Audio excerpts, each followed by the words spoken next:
Hey everyone, welcome back to my YouTube channel. आज का हमारा टॉपिक है अबाउट द टैरिफ्स वॉर जो कि ऑनगोइंग है। ट्रम्प ने ऑलमोस्ट सारी कंट्रीज पे बहुत ज़्यादा टैरिफ्स लगा दिए हैं, जिसकी वजह से एक टैरिफ वॉर चल रही है। इकोनॉमी जो है वो स्लो डाउन हो रही है, लिक्विडिटी स्क्वीज कर रही है। जो स्टॉक्स हैं, all the assets, not only the stocks, all the assets, crypto और ट्रेजरी बॉन्ड्स और इसके अलावा स्टॉक्स, शेयर्स, एवरीथिंग बहुत ज़्यादा गिर गए हैं। उन लोग जो है बहुत अनसर्टेन फील कर रहे हैं, फियर बहुत ज़्यादा हो गया लोगों में। और जो इकोनॉमी है स्लो डाउन कर रही है। बहुत सारे फाइनेंशियल एनालिस्ट, इकोनॉमिक एनालिस्ट ऐसे हैं जो कि प्रिडिक्ट कर रहे हैं कि प्रोबेबली जो यूएस की इकोनॉमी है, ग्लोबल जो इकोनॉमी है, वो रिसेशन की तरफ जाएगी। बिकॉज एक कंट्री और US is a big economy, तो अगर वो हैवी रिसेशन की तरफ जाएगी, almost there are 45% chances, almost 40-45%। Definitely सारी जो globally every country is going to be badly affected. अब हम बात कर लेते हैं कि स्टॉक मार्केट पे इसका क्या क्या असर हुआ। Investors are very much in shock, fear, uncertainty, macros इसको कहते हैं। जो पॉलिटिकल इकोनॉमिक सिचुएशन होती है कंट्रीज की, वो एक मैक्रोज में आती हैं। मैक्रोज बहुत ज़्यादा अनसर्टन हो गए हैं, तो लोग बहुत ज़्यादा जो है वो पैनिक में हैं। स्टॉक्स बहुत ज़्यादा गिर गए हैं, सारे एसेट्स बहुत ज़्यादा गिर गए हैं। इस टाइम पे क्या होता है कि कुछ लोग जो है वो सेफ सेक्टर्स, हम कहते हैं डिफेंसिव सेक्टर्स होते हैं, हेल्थ केयर सेक्टर है, यूटिलिटीज़ का सेक्टर है, कंज्यूमर स्टेपल्स का सेक्टर है, लोग इसमें इन्वेस्टमेंट करते हैं। इसमें इन्वेस्टमेंट करते हैं बिकॉज ये जो है वो बहुत ज़्यादा नहीं गिरते हैं। बिकॉज ये इस तरह के सेक्टर्स हैं नेसेसिटी बेस्ड। तो ये जो है रिटेलिएट करते हैं रिसेशन में, इकोनॉमिक स्लो डाउन में। तो जिन लोगों के पास कैश होता है वो इसमें इन्वेस्टमेंट कर लेते हैं। यू कुड से कि अगर आपने ऑलरेडी होल्डिंग की हुई है किसी भी स्टॉक की, तो अगर आप प्रॉफिट में थे तो इस तरह के टाइम पे आप उसको सेल आउट करके इस तरह के सेक्टर्स में शिफ्ट कर लेते हैं अपनी इन्वेस्टमेंट को। अब हम बात करते हैं, जब टैरिफ्स बहुत ऊपर चले जाते हैं, राइज कर जाते हैं, तो स्पेंडिंग कम हो जाती है, इन्वेस्टमेंट कम हो जाती है बिजनेसेस की। डेफिनेटली लोग बहुत कॉशियस हो जाते हैं, लोग अपनी स्पेंडिंग को कम कर देते हैं, सिर्फ जो उनकी नेसेसिटी बेस्ड गुड्स होती हैं उस पर स्पेंड करते हैं। तो मार्केट में स्क्वीज होने लग जाता है पैसा। बिजनेसेस जो हैं वो भी स्लो डाउन हो जाते हैं, इन्वेस्टमेंट कम करने लग जाते हैं, और ऑफ कोर्स उनकी कॉस्ट इतनी बढ़ जाती है तो वो बहुत ज़्यादा कटिंग करने लग जाते हैं, प्रोडक्शन भी कम होने लग जाती है। बिकॉज इकोनॉमी जो है वो बहुत स्लो डाउन है, काइंड ऑफ रिसेशन में स्लिप कर रही होती है।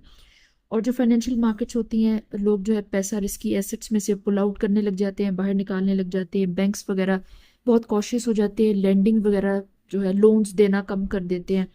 उससे क्या होता है, इकोनॉमी स्लो डाउन हो जाती है एंड फाइनली लिक्विडिटी स्क्वीज कर जाती है, लिक्विडिटी क्रंच आ जाता है इकोनॉमी में, किसी भी कंट्री में। ग्लोबली जो है सब आपस में कनेक्टेड होते हैं, सबको बहुत ज़्यादा जो है वो नुकसान होता है। अब इस टाइम पे we can talk about is कि आप इस टाइम पे किस तरह से जो है आप इन चीज़ों को डील कर सकते हैं। बेसिकली जो इन्वेस्टर की सेंटिमेंट है, अ, आपने सुना होगा कि 90 डेज का पॉज अनाउंस हो गया है ट्रम्प की तरफ से। स्टिल जो इन्वेस्टर का कॉन्फिडेंस है बहुत लो हो गया है, और जो ऑनगोइंग ट्रेड टेंशंस हैं उसकी वजह से लोग जो है वो इतने पैनिक में हैं कि स्टिल लॉस में भी लोग सेलिंग करते जा रहे हैं इसकी वजह से। और लिक्विडेशन भी हुई है, बिकॉज जब मार्केट तेजी से नीचे को गिरती हैं प्राइसेस, तो लोगों के स्टॉप लॉस पड़े होते हैं नीचे, तो लिक्विडेट हो जाते हैं। बहुत सारे लोगों को बहुत हैवी लॉसेस हुए हैं। इसके अलावा लोगों को जब ऐसा लगता है कि आगे रिसेशन आ जाएगा, तो व्हाट पीपल डू इज वो लॉस में भी सेल करने लग जाते हैं, बिकॉज दे नीड कैश। या फिर वो अपनी इन्वेस्टमेंट गोल्ड वगैरह में डालते हैं, ट्रेजरी बॉन्ड्स में डालते हैं। एंड ट्रेजरी बॉन्ड्स का बहुत ज़्यादा प्रॉब्लम है, बिकॉज सारी कंट्रीज़ के साथ ट्रम्प ने वॉर स्टार्ट कर ली ऑलमोस्ट काफ़ी सारे कंट्रीज़ के साथ, तो वो डंप कर रहे हैं ट्रेजरी बॉन्ड्स को। स्पेसिफिकली चाइना डंप कर रहा है, तो उसकी वजह से जो है वो ट्रेजरी बॉन्ड्स भी लोगों के लिए सेफ एसेट नहीं रहे हैं। तो प्रोबेबली लोग ज़्यादा गोल्ड की तरफ जा रहे हैं। लोग बेसिकली जो है वो बहुत ज़्यादा फियर की सिचुएशन में, इन्वेस्टर का जो सेंटीमेंट अगर फियर में चेंज हो जाता है, तो उससे और ज़्यादा जो है वो प्राइसेस गिरने लग जाती हैं। ऑलरेडी प्राइसेस गिरी होती हैं मार्केट में, इन्वेस्टर का जो सेंटीमेंट है वो फियर हो जाता है और डिमांड बिल्कुल गिर जाती है, उससे और प्राइसेस गिर जाती हैं, तो लोग और ज़्यादा ट्रैप भी हो जाते हैं।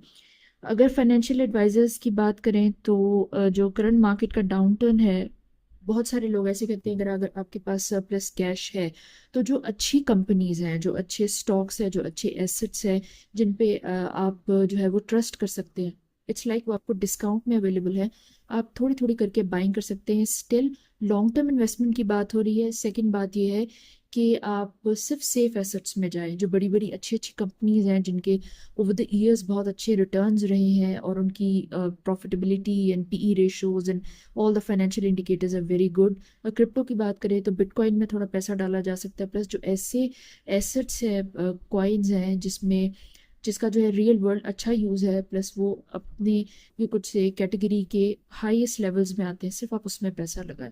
अगर आप डीसीए करना चाहते हैं तो आप लास्ट की वीडियो फॉलो अप कर सकते हैं, आपको पता चल जाएगा किस तरह से डीसीए किया जा सकता है।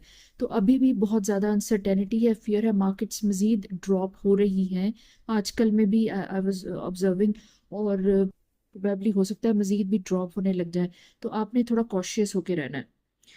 इसके अलावा एक और चीज़, यस, स्टिल आपने सारी इन्वेस्टमेंट नहीं करनी, आपने थोड़ा सा कैश रखना, बिकॉज इतनी अनसर्टेनिटी है, पता नहीं है कि कब जो है वो इकोनॉमी इस रिसेशन से बाहर आएगी। Probably it can take 3 months 6 months, इस तरह से एनालिस्ट प्रिडिक्ट कर रहे हैं, इतना टाइम भी लग सकता है। जो इकोनॉमी स्लो डाउन होगी इसको बेल आउट करने के लिए, उसको सेव करने के लिए, यहाँ से बाहर निकलने के लिए लिक्विडिटी इकोनॉमी में पुश की जाएगी, इंजेक्ट की जाएगी, फिर ऐसा ऐसा करके इकोनॉमी जो है वो रिहेबिलिटेट होती है, सेफ गार्ड हो जाती है। अब इसके अलावा what you have to understand is आप डाइवर्सिफिकेशन करें एज इन्वेस्टर। आपको हमेशा जो है वो अपने पोर्टफोलियोज को डाइवर्सिफाई करना चाहिए।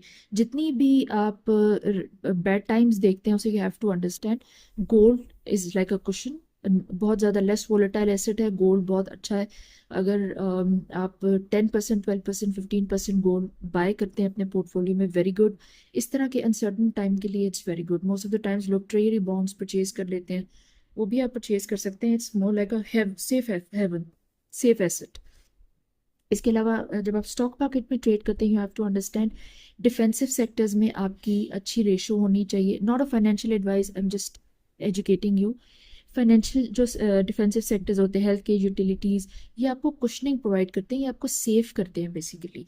तो आपका जितना भी इन्वेस्टमेंट होती है, for example it's 10 lakh 20 lakh 5 lakh whatever, तो आप कोशिश करें हमेशा डाइवर्सिफाई करें। सारा पैसा एक ही जगह पे लगा देना is always wrong strategy, diversify करते होते हैं।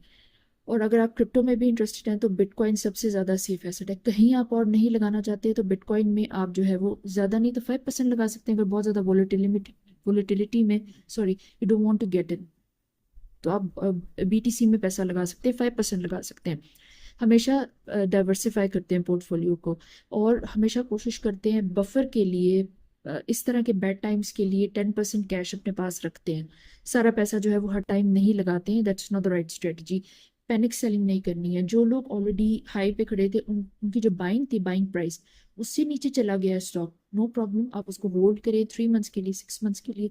जब आपके प्राइस पे, बाइंग प्राइस पे आ जाए, उससे आप थोड़ा ऊपर की तरफ को वेट कर लें, आपको प्रॉफिट होता है प्रॉफिट बुक करें, मार्केट से आउट हो जाए।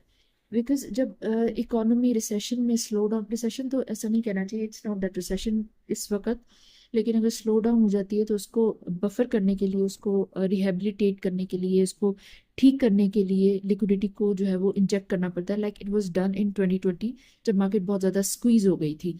तब भी जो है वो प्रिंटिंग की थी, प्रोबेबली इस बार भी जो है वो मनी प्रिंटिंग की जाएगी, और थोड़े थोड़े टाइम में ऐसा ऐसा मार्केट्स ऊपर की तरफ को जाएंगी, बेहतर होंगी, एंड प्रोबेबली 3 मंथ्स 6 मंथ्स में मार्केट जो है वो बेहतर होने लग जाएंगी। आपके जो स्टॉक्स होल्ड के, पैनिक सेलिंग मत करें, पैनिक सेलिंग में लॉस बुक मत करें, आप जो है वो थोड़ा सा रेजिस्ट करें, होल्ड करें। Definitely markets are going to get better. ये बहुत ज़्यादा लॉन्ग टर्म के लिए नहीं चलेगा, बिकॉज जो ओवरऑल मैक्रोज हैं कंट्री के वो बहुत ज़्यादा डिस्टर्ब हो गए हैं। तो लॉन्ग टर्म के लिए इस चीज़ को इस तरह से नहीं रखा जा सकता, अदरवाइज इकोनॉमी बहुत बुरी तरह से जो है वो रिसेशन में चली जाएगी, डॉलर की भी वैल्यू बहुत कम हो गई है। Thank you so much.